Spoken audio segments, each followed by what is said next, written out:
Start শুরু হচ্ছে আমাদের প্রাত্যহিকী। আমাদের সিন্দ্রানী অ্যাথলেটিক একাডেমির স্টুডেন্টরা ওয়ার্ম আপে নামছে। এই ট্রাকটা বৃষ্টিতে বেশ কিছুদিন ধরে অচল অবস্থা সৃষ্টি করেছে, কিন্তু তথাপিও আমরা করে যাচ্ছি।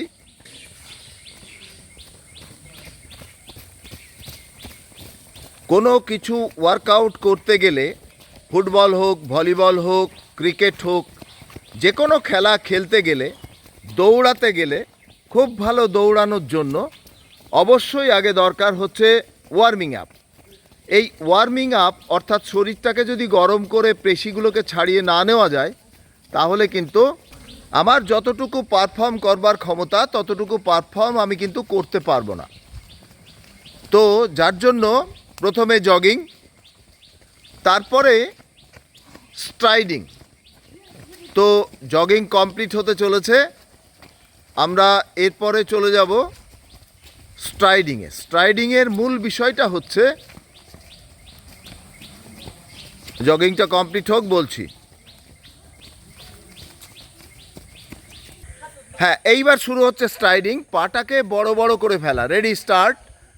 স্ট্রাইডিং পারফরমেন্স এনহ্যান্স করতে গেলে, আমি আমার কতটা ক্ষমতা সেটাকে সম্পূর্ণরূপে জাহির করতে গেলে অবশ্যই আমাকে কোনো খেলার আগে, পৃথিবীর যে কোনো খেলা হোক, ওয়ার্ম আপ করে নিতে হয়।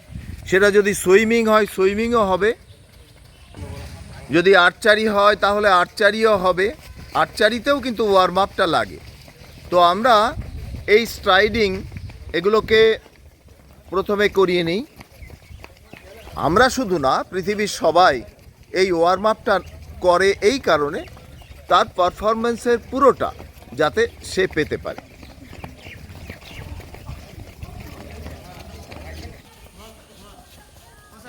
স্টার্ট।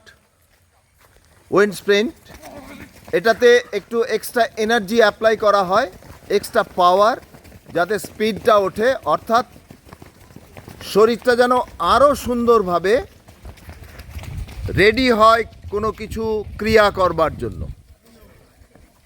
মোট 3টে উইন্ড স্প্রিন্ট আমরা করি, যাতে পেশিগুলো সব খুলে যায় এবং আমাদের মাসল জয়েন্টের ফ্লুইড সিক্রিশনটা হয়। ফ্লুইড সিক্রিশনটা হওয়ার ফলেই দেখা যায় যে আমাদের অনেক কিছু ইজি হয়ে গেছে এই উইন্ড স্প্রিন্টটার মাধ্যমে।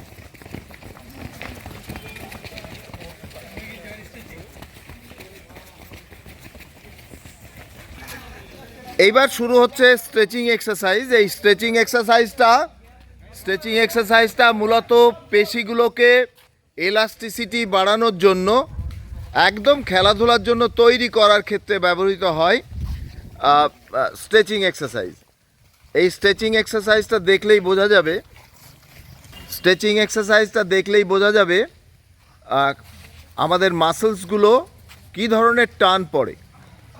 যত বেশি স্ট্রেচিংটাকে খুব ভালো করে করতে পারে একজন অ্যাথলেট, তত তার পারফরমেন্স অনেক দিন ইলংগেটেড হয়, অনেক দিন যায়। যার জন্য স্ট্রেচিংয়ের কিন্তু কোনো বিকল্প নেই।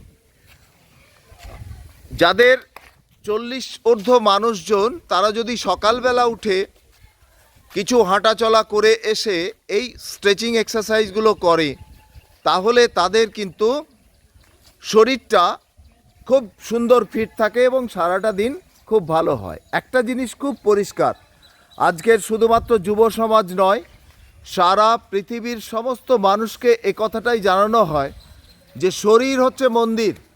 শরীর যদি অসুস্থ থাকে তাহলে কিন্তু সমস্ত কিছু শেষ। বিবেকানন্দ বলেছিলেন, when money is lost nothing is lost, when health is lost something is lost, but when character is lost all is lost. যদিও এ কথাটা খুব সত্যি, কিন্তু তথাপিও বলবো, বেঁচে থাকার ক্ষেত্রে মানুষের শরীরটাকে যদি সে যত্ন না করে, তাহলে কিন্তু এটা সম্ভব হয় না। শরীরটা সুস্থ থাকে না, 40-এর পরেই কিন্তু দাঁত পড়া থেকে শুরু করে সমস্ত কিছু শুরু হয়ে যায়।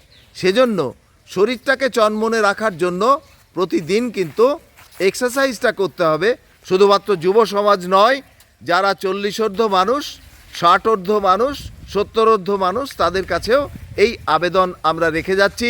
সিন্দানি অ্যাথলেটিক একাডেমির পক্ষ থেকে আমাদের শেষ হয়ে গেল ওয়ার্মিং আপ পর্ব, এরপরে আমরা ওয়ার্কআউটে যাব।